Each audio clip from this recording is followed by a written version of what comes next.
పిఠాపురంలో ఈ నెల 8న జరిగిన గుర్తు తెలియని వ్యక్తి హత్య కేసును పోలీసులు ఛేదించారు. మృతుడు హనుమాన్ జంక్షన్ వద్ద గల తినుబండారాల ఫ్యాక్టరీలో పనిచేసే తమిళనాడుకు చెందిన పాండ్యన్ గా గుర్తించినట్లు పిఠాపురం టౌన్ పోలీస్ స్టేషన్లో ఏర్పాటు చేసిన మీడియా సమావేశంలో సీఐ శ్రీనివాస్ తెలిపారు. ఈ కేసుకు సంబంధించిన వివరాలను సీఐ వెల్లడించారు. సమావేశంలో ఎస్ఐలు మణికుమార్, జానీభాష, రామకృష్ణ, వెంకటేష్ సిబ్బంది పాల్గొన్నారు. తమిళనాడుకి చెందినటువంటి వ్యక్తి, ఈ తినుబండారాలు తయారు చేసుకునేటువంటి వ్యక్తిగా ఈయన పేరు పాండే. తేని జిల్లాగా మాకు తమిళనాడు అనేటువంటిది తెలియడం జరిగింది.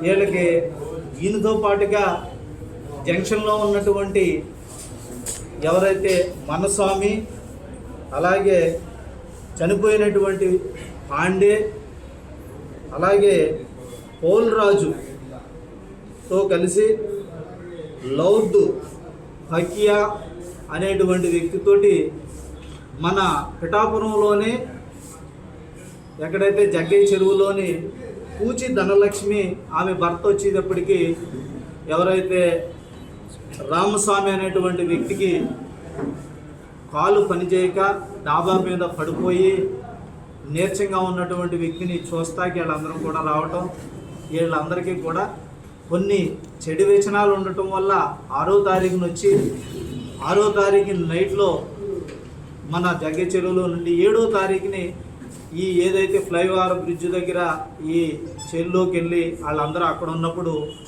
ఎవరైతే ఈ ధనలక్ష్మితోటి ఈ చనిపోయినటువంటి వ్యక్తి అసభ్యకరంగా ప్రవర్తించేటటువంటి ఉద్దేశంతో ఇక్కడ వచ్చినటువంటి గొడవతోటి వీళ్ళందరూ కలిసి ఈ పాండేని కొట్టి చంపేసినట్టుగా మా దర్యాప్తులో తేటతెల్లం అయింది.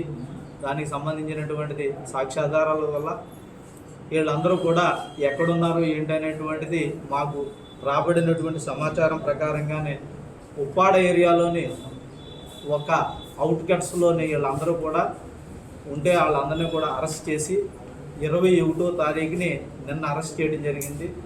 వీళ్ళందరినీ కూడా రిమాండ్ రిపోర్టు రెడీ చేసుకొని ఫస్ట్ క్లాస్ జ్యుడిషియల్ మేజిస్ట్రేట్కి రిమాండ్ రిపోర్ట్ తోటి ఇవాళ హాజరుపరచడం జరుగుతుంది.